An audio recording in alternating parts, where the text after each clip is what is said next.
సర్వాధికారియు సర్వశక్తిమంతుడైన జగత్తుకు పునాది వేసి జగమంతటిని కలుగజేసిన పరిపాలిస్తున్న దేవాది దేవునికే మహిమ ఘనత ప్రభావాలు చెల్లించుకుంటూ ఉంటున్నాను. ప్రభునందు ప్రియమైన దేవుని బిడ్డలారా, ఈ ఉదయకాల సమయంలో దేవుని సన్నిధిలో కొంత సమయం ప్రభు యొక్క వాక్యం కొరకు కేటాయించి దేవుని యొక్క వాక్యాన్ని ఉదయకాల సమయంలో వినటానికి సిద్ధపడి ఉన్న మీ అందరిని బట్టి దేవునికి మహిమ ఘనత ప్రభావాలు చెల్లించుకుంటూ ఉంటున్నాను. దేవుని కార్యాలు, దేవుని కనికరం చాలా గొప్పది. ఆ గొప్ప కార్యాలు మన జీవితంలో దేవుడు చేయటానికి ఈ దినం ఆయన ఒక ప్రత్యేకమైన కార్యక్రమాన్ని మన పట్ల ప్రభు ఆ విధంగా కలుగు చేస్తూ ఉన్నారు అని ఈరోజు మనము గమనించి ఆలోచించాలి. దేవుడు చేసిన సృష్టి, ఈ యొక్క భూప్రపంచంలో ఉన్న సమస్తము కూడా దేవుడు కలుగు చేసినవన్నీ కూడా జ్ఞానాన్ని మనుషునికి తెలియపరుస్తూ ఉంటున్నాయి, మనుషునికి జ్ఞానాన్ని బోధిస్తూ ఉంటున్నాయి. ఈ దినమున వాక్య ధ్యానము కొరకు ఆదికాండం 1వ అధ్యాయం 24వ వచన భాగం. ఈ ఆదికాండం 1:24లో దైవ వాక్యాన్ని మనం చూడగలిగితే, దేవుడు వాటి జాతి ప్రకారము జీవము గల వాటిని, అనగా వాటి జాతి ప్రకారము పశువులను, పురుగులను, అడవి జంతువులను భూమి పుట్టించుగాకని పలికెను, ఆ ప్రకారం ఆయను అని బైబిల్ గ్రంథములో ఈ మాట మనం చూడగలుగుతూ ఉంటున్నాం. అయితే గత వాక్యాలలో జలములలో కలుగునుగాక అని చెప్పినప్పుడు, జలములలో ఆ ప్రాణులన్నీ కలుగునుగాక అని చెప్పినప్పుడు, జలములలో జలచరములు, పెద్ద మత్స్యములు అవన్నీ కూడా దేవుడు కలుగు చేస్తూ వచ్చాడు. అదేవిధంగా ఆకాశ విశాలమున ఎగిరే పక్షులు, ప్రాణులు ఇవన్నీ కలుగునుగాక అని ప్రభు చెప్పినప్పుడు, పైన ఆకాశమందును నీళ్ళయందును దేవుడు వాటిని కలుగునుగాక అని చెప్పినప్పుడు, అవన్నీ ప్రభు యొక్క చిత్త ప్రకారంగా ప్రభు మాట విని తన నోటి వాక్కు బయటకు వెడలి వెళ్ళి సమస్త సృష్టిని కూడా దేవుడు కలుగు చేశాడు అని వాక్యములో మనం చూడగలుగుతూ ఉంటున్నాం. ప్రభునందు ప్రియమైన దేవుని బిడ్డలారా, మనం ఈ వాక్యంలో చూడగలిగితే వాటి జాతి ప్రకారము పశువులను, పురుగులను, అడవి జంతువులను భూమి పుట్టించునుగాక అని పలికిన వెంటనే ఆ ప్రకారముగా జరిగింది అని వాక్యములో మనం ఈ మాటను చూడగలుగుతూ ఉంటున్నాం.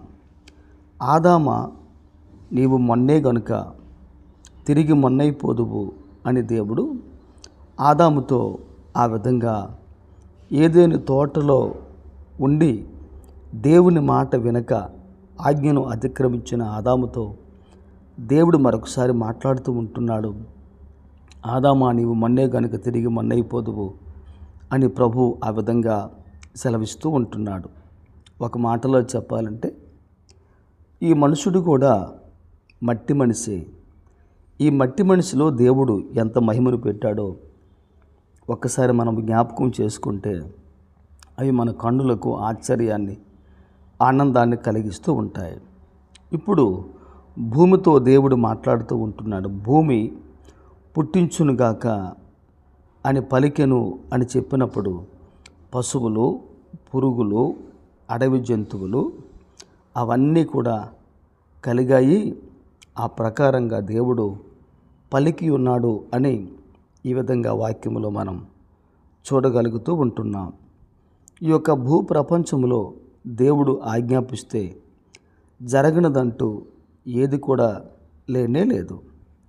ఈ వాక్యములో జీవ పరిణామ సిద్ధాంతం అనేది కూడా దాగి ఉన్నది అనే సత్యాన్ని మనం గమనించాలి. ఈ జీవ పరిణామ సిద్ధాంతం అనేది దేవుడు ఏ విధంగా దాన్ని చేసుకుంటూ వచ్చాడో, అది మనుషులు ఏ విధంగా దాన్ని అంగీకరిస్తూ ఉంటున్నారో, దేవుని ఆలోచనలు, దేవుని మేధాశక్తి ఎంత గొప్పదో మనం వాక్యంలో చూడగలిగితే, అవన్నీ మనకు వాక్యాలలో ఆ విధంగా కనిపిస్తూ ఉంటున్నాయి. ఈ దినమున దేవుడు యొక్క భూమిపై పుట్టించిన ప్రతీది కూడా కలుగునుగాక కలుగునుగాక అని పలికినప్పుడు అవన్నీ కలిగి దేవునికి తన కళ్ళ ముందు అవన్నీ కనిపిస్తూ వచ్చాయి. ఎంత అద్భుతము అని మనం చూడగలిగితే, దేవుని మాటకు అంత శక్తి సామర్థ్యత ఈరోజు కూడా ఉంది అని మనం గమనించి ఆలోచించాలి. ప్రభునందు ప్రియులారా, దేవుడు చేసినప్పుడు దేవుని మాట విని పలుకున్నది ఏదీ లేదు.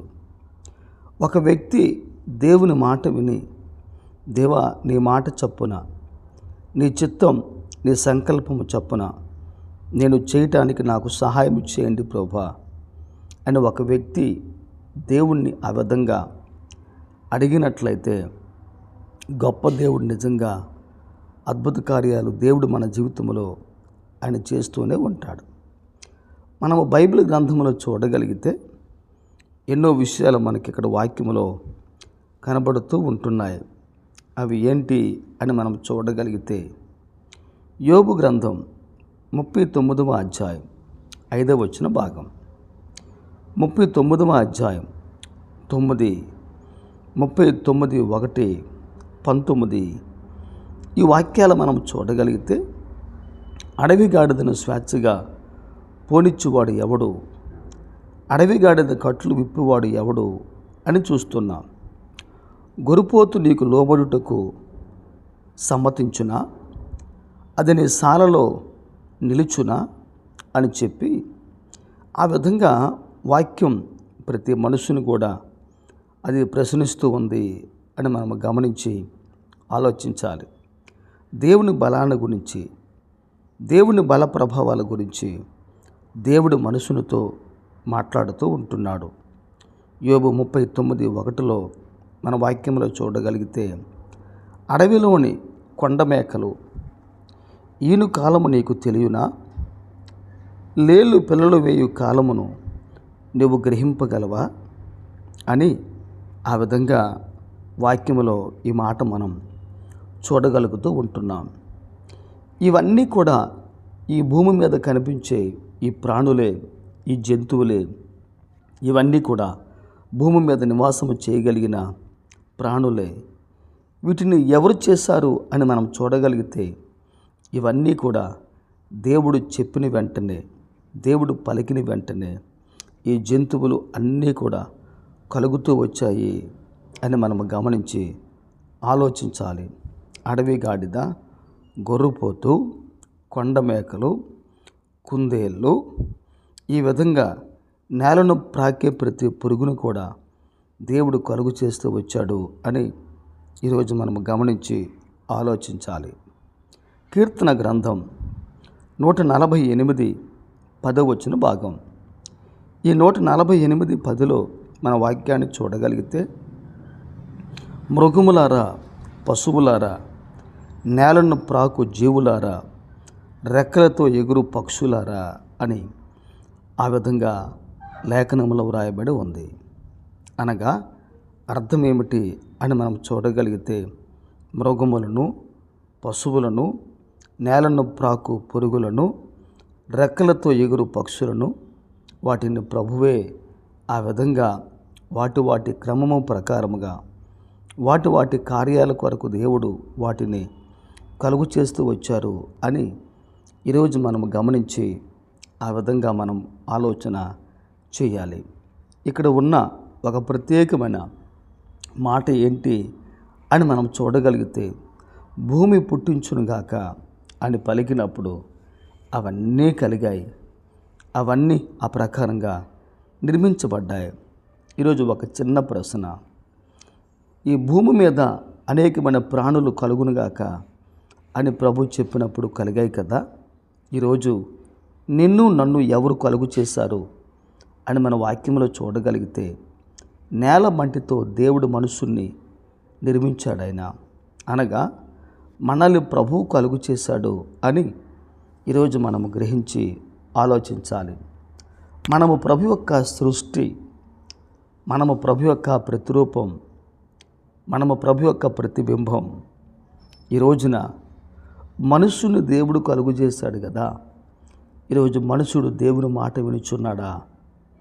ఒక్కసారి మనం జ్ఞాపకం చేసుకోవాలి. ఆ భూమి పుట్టించిన గాకంటే అవన్నీ పుట్టాయి. ఈరోజు మనుషుని దేవుడు కలుగు చేశాడు కదా. ఈ మనుషుడు దేవుని మాట వినుచున్నాడా? దేవునికి లోబడుతున్నాడా?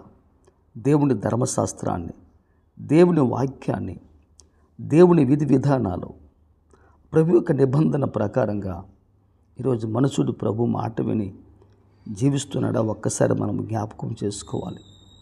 అందుకని వాక్యం అంటున్న మాట ఏంటంటే, ప్రభు యొక్క మాట వినగలిగిన వ్యక్తులు ఈ భూమి మీద శ్రేష్టమైన పదార్థాలు వారు భుజిస్తారు అని ప్రభు చెప్పారు. కనుక ఒక వ్యక్తి జీవితంలో, ఈ జీవిత ఆయుష్కాలంలో ప్రభు మాట విని ఒక వ్యక్తి ఈ లోకంలో దేవునికి లోబడి విధేయుడు కాగలిగితే ఈ భూమి మీద ఉన్న ఆ శ్రేష్టమైన పదార్థాలలో దేవుడు ఆ మనుషునికి సొంతం చేస్తాడు అని ఈరోజు మనం గ్రహించి ఆలోచించాలి. కనుక ఈ ఉదయకాల సమయంలో మనం దేవుని కొరకు ఆ విధంగా ముందుకు సాగిపోదాం. ఈ మాటలు మన వినికిడిలో దేవుడు దీవించి ఆశీర్వదించునుగాక. Praise the Lord, praise the lord.